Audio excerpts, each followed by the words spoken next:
नमस्कार जी। मैं आज आपको बताने जा रही हूँ वास्तुशास्त्र और गृह क्लेश निवारण। वास्तुशास्त्र के अनुसार गृह क्लेश का निवारण उपाय, इसमें आपको मैं सारा सब कुछ बताऊंगी कि पूजा घर किस दिशा में होना चाहिए, भगवान जी कैसे आप बिठाएं अपने उसमें, और कैसे आप सब कुछ सही कर सकते हैं। छोटे छोटे उपायों से सब कुछ सही कर सकते हैं वास्तु शास्त्र के अनुसार। अब मैं आपको बताने जा रही हूँ।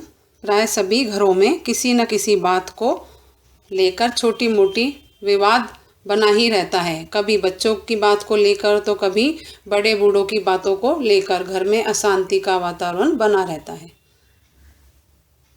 जिससे सभी परेशान रहते हैं।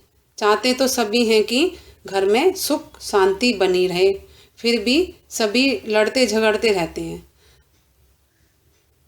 हम अपने समस्त प्रयासों के बाद भी यदि जो गृह क्लेश है उससे मुक्त नहीं हो पाते, तो यह संभव है कि हमारे घर में वास्तु दोष होगा, इसलिए वो गृह क्लेश हो रहे हैं घर में। हाँ, और घर में कलहपूर्ण वातावरण अशांति का मुख्य कारण आपके घर में वास्तु दोष का होना भी हो सकता है। आप लोगों ने देखा होगा, देखने में आता है कि लोग जब भवन निर्माण करते हैं तो जल्दी करने की होड़ में वास्तु के नियमों का पालन नहीं करते, और फलस्वरूप जीवन भर दुखी और मानसिक तनाव में रहते हैं। और बने बनाए फ्लैट जो लेते हैं हम, उन मकान, उनमें तो बिल्डर कुछ भी वास्तु का कोई भी चीज़ का ध्यान नहीं रखते। नीम खोदते टाइम भी वास्तु का ध्यान नहीं रखते कि नीम में क्या डालना चाहिए क्या नहीं डालना चाहिए, और मकान बनाते हुए वो अपना किसी भी चीज़ का ध्यान नहीं रखते हैं, और हमको जीवन भर दुखी रहना पड़ता है और मानसिक तनाव में रहना पड़ता है। कभी कभी तो यह दोष इतने भारी होता है कि यह भवन में जो निवासी हैं उनका जीवन तंग कर देता है। हमें चाहिए कि भवन का निर्माण कराते समय वास्तु शास्त्रों का नियमों का उल्लंघन ना करें, और जिस भवन में पहले से ही वास्तु दोष हो उनका निवारण करने का प्रयास करें। इस प्रकार के वास्तु दोष होने पर गृह क्लेश होते हैं, और उनका किस प्रकार निवारण किया जा सकता है मैं बता रही हूँ आपको, किस प्रकार निवारण किया जा सकता है।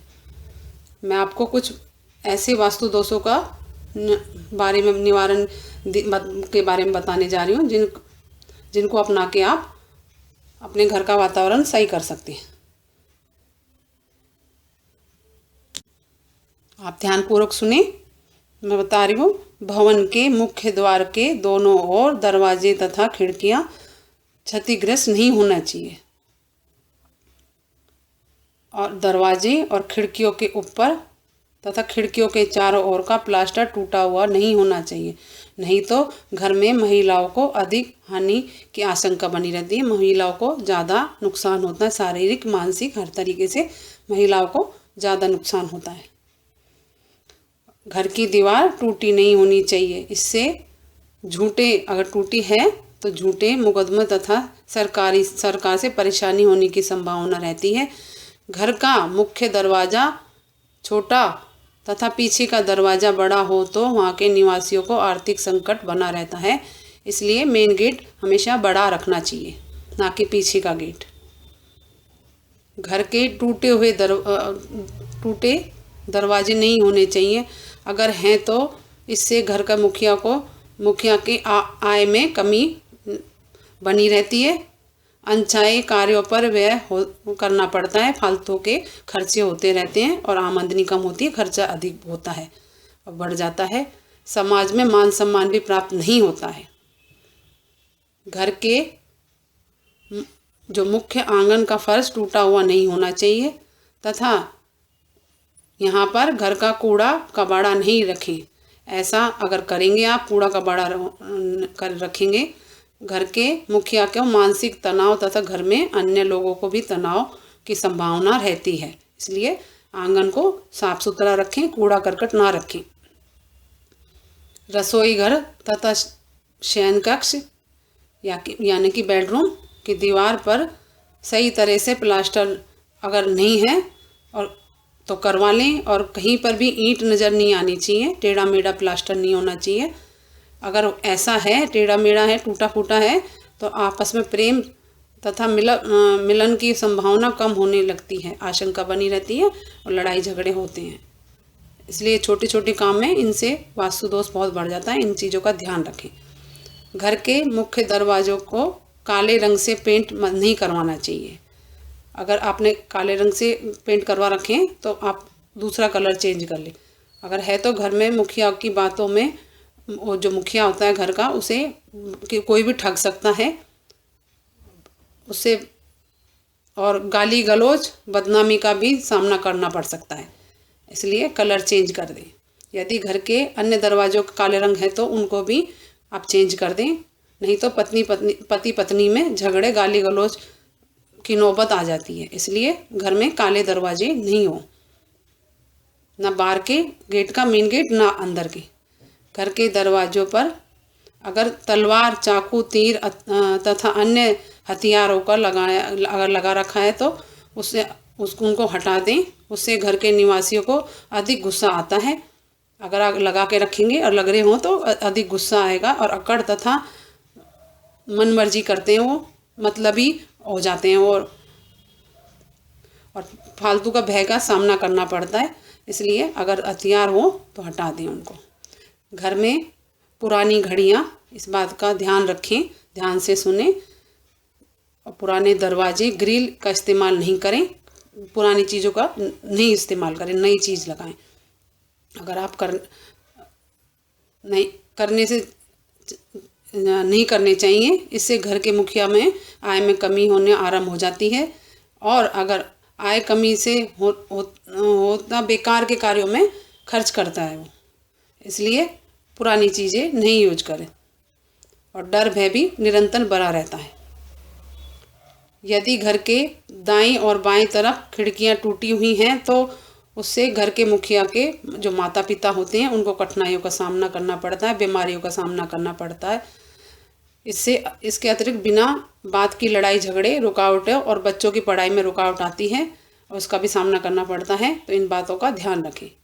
यदि घर की खिड़कियां सुबह के समय बंद रहती हैं तो घर के मुखिया के बच्चों को मुसीबतों का सामना करना पड़ता है। इसलिए सुबह के मॉर्निंग के टाइम खिड़कियां खोल दें।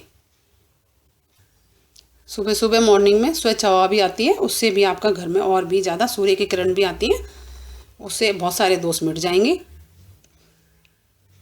और घर के सभी दरवाज़ों पर उतना ही ध्यान दें जितना कि मुख्य द्वार पे देते हैं, मेन गेट पे देते हैं। सारे दरवाज़ों को साफ सुथरा करके रखें, सुंदर रखें, साफ सुथरा करें।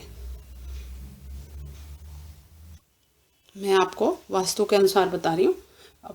अब देखा गया है कि जब घर में घुसते हैं तो सामने एक छोटी सी दीवार होती है जिसको पार करके व्यक्ति दाएं या बाएं किसी कमरे में जाता है। ऐसे मकान का स्वामी लालची, क्रूर और घमंडी होता है। रसोई घर तथा अतिथि गृह पर साथ में जुड़े होंगे, वो जुड़े हुए नहीं होने चाहिए।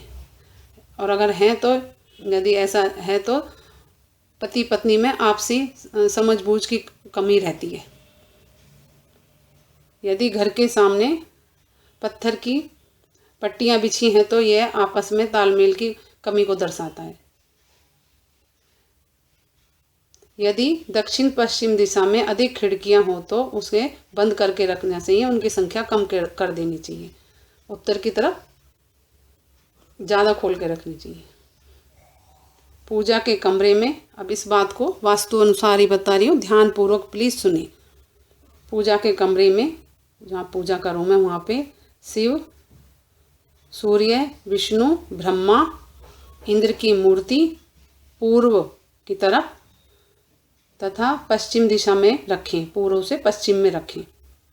वास्तु के अनुसार गणेश, कुबेर, दुर्गा का मुख दक्षिण में रखें, उनका मुख दक्षिण की तरफ रखें तथा हनुमान जी, कार्तिक आदि की मूर्ति का मुख दक्षिण पश्चिम में रखें।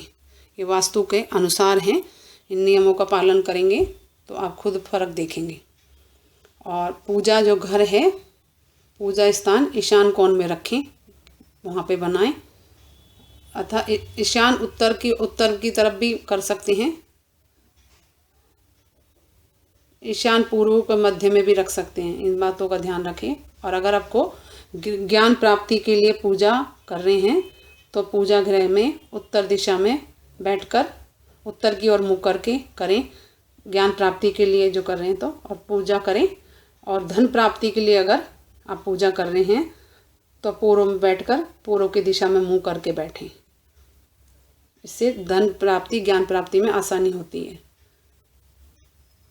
कांटेदार वृक्ष, ऐसे वृक्ष जिनमें दूध निकलता हो, घर में नहीं लगाएं। उनकी अपेक्षा सुगंधित खूबसूरत फूलों के पौधे लगाएं। और शयन कक्ष में, बेडरूम में वाश बेसिन नहीं होना चाहिए। अगर है तो पति पत्नी में हमेशा एक दूसरे को शक करेंगे। और शयन कक्ष में अटैच बाथरूम तो चल जाएगा, लेकिन अलग से वाश बेसिन नहीं होना चाहिए। उसमें होगा वाश बेसिन तो चलेगा, वो उसमें कोई खराबी नहीं है। और इस बातों का ध्यान रखें। मैंने आपको सारा बता रही हूँ, पूजा पाठ से लेके बेडरूम तक का सारा सब कुछ बता रही हूँ।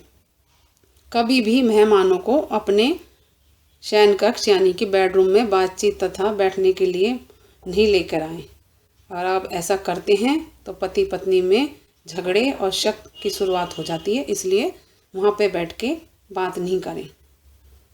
अब ये भी सुन लें आप कि आपको किस तरफ सर करके सोना चाहिए। यदि आपके बेडरूम या आपके पास जो भी है पलंग चारपाई का सिरहाना उत्तर पश्चिम दिशा में है तो उसे बदल दें। पूर्व दक्षिण दिशा में कर लें। आप पूर्व की तरफ सिरहाना करके सोएं, या फिर आप दक्षिण की तरफ पैर करके नहीं सोएं, सिर करके सोएं। अगर दक्षिण की तरफ आप पैर करके सोते हैं तो ये भी अशुभ होता है।